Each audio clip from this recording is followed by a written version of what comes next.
Hey y'all. If you've ever wanted to use your Dreamcast controller on your PC, or wanted to play your Dreamcast with a non-Dreamcast controller, today's project's for you. For this project, I'm implementing the quick and dirty version of DreamPicoPort by OrangeFox86. GitHub is linked below. Shout out to Shovelizing Man for the suggestion. This is a super fun, simple, and cheap project. There are two different modes. Host mode, which allows you to connect up to 4 Dreamcast controllers to your PC with a single USB port, and client mode that allows you to connect a PS4 controller to your Dreamcast in place of an original controller. I'm not sure if other controllers are supported, but I do know the PS4 works. I'm going to start with host mode, aka connecting a Dreamcast controller to my PC. For this, I'm sacrificing a controller extension cable, and I'll also need a Raspberry Pi Pico. In this case, I'm using a knockoff board. And a couple of 56 ohm resistors. I mean, they asked for 50, but I had 56 and 68, and it'll work. I'm only connecting a single controller port, but you can connect up to 4 as per the wiring guide on screen now. So I'll just be connecting controller A. Off camera, I used a multimeter to figure out which pins connect to which wires. Then I just connected the 3 ground wires together and pre-tinned everything. Now I'm going to solder them in place. So I'll start by soldering pin 2 of the Dreamcast controller port to the V-bus pin, which supplies 5 volts. Next, I'll solder pins 3, 4, and 6 of the controller port to ground, which is easy since I already soldered the wires together. So I'll just pick a ground point and solder them in. Now I'll solder one end of a resistor to the GPIO 10 pin, and one end of the other resistor to the GPIO 11 pin. As you can see, I've now got 2 free-floating resistor legs and 2 not yet connected pins from the Dreamcast controller port connector. Guess what we're going to do next? Alright, I'm going to just embrace the jankiness of this setup and solder pin 1 on the Dreamcast connector to the resistor connected to GPIO 10 on the Pico. I'll do the same on pin 5 to the resistor connected to GPIO 11 on the Pico. And that's it for wiring. So now let's flash the Pico. On the releases page on the GitHub linked below, you can find the host.uf2 file.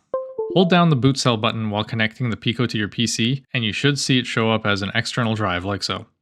Drag and drop the host.uf2 file onto the Pico, and it'll reflash itself and then reconnect as the DreamPicoPort. Now we just need to go to the settings configuration page, which for this you'll need a Chromium browser, so something like Google Chrome or Brave, or I don't remember the other ones, but basically Firefox doesn't work. So with your Chromium browser, you can configure the DreamPicoPort directly from the link as shown, and you can find that below. First, click Select Device to bring up a window, which will allow you to pick the device you're configuring, in this case, the DreamPicoPort. For mine, I'm going to enable controller A and keep the other ones disabled, and then see if I can read the VMU in port 1.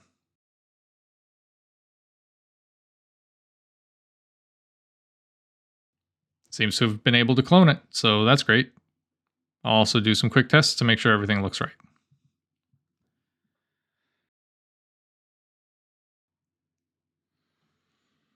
Everything looks good, so let's try it out. Because I chose the quick and dirty implementation instead of the safe version, I'm going to make sure I connect the controller to the Pico port before I connect the USB to my PC. Basically, you don't want to hot swap this.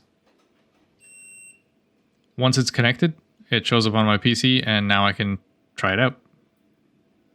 Off camera, I messed around with Steam input to see if I could get the controller recognized by Steam, and it seems to have worked. So let's try playing some Sonic Mania. I don't know the controls, but let's hope it all actually works.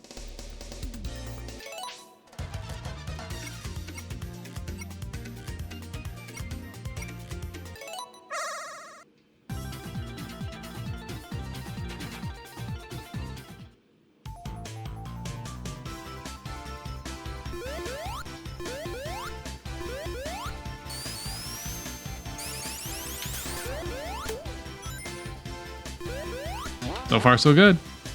Alright, but what about Dreamcast emulation? So I've opened up Flycast and checked the settings, everything seems okay, so I'm just loading up a random game.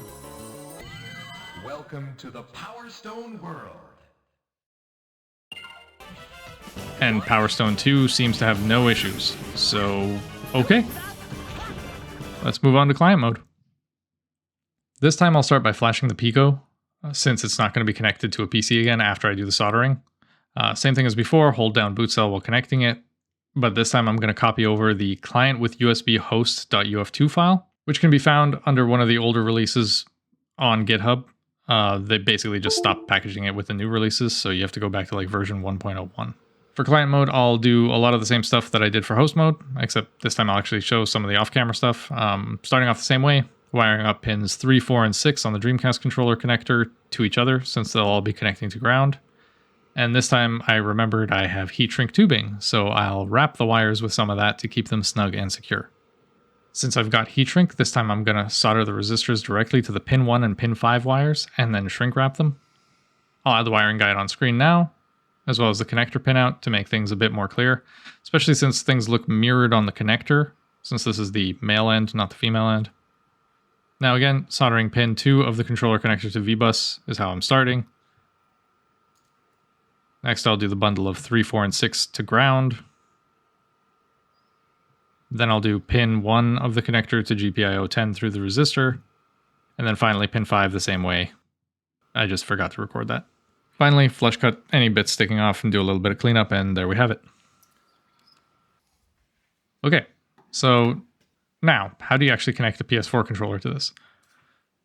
Essentially, you just need to connect a USB cable to your controller, then connect that to the Pico. Obviously, the Pico doesn't have a full-size USB-A port. Odds are it'll be USB micro or USB-C. My Pico knockoff has a USB-C. So it means I can just use one of these USB-A to C adapters, plug the controller straight in. Again, you want to have everything connected before plugging it into the Dreamcast and turning it on. Speaking of, here we have it all set up. I've got Phantasy Star on the Dreamcast, the PS4 controller connected. Let's see if it works.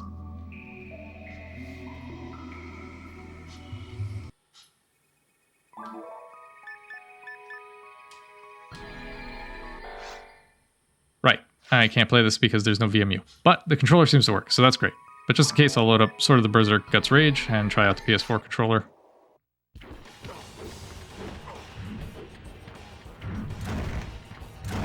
Everything seems to be working, so with that, I'm out. Thanks for watching. If you enjoy this kind of content, please consider subscribing, and I hope to see you in the next one.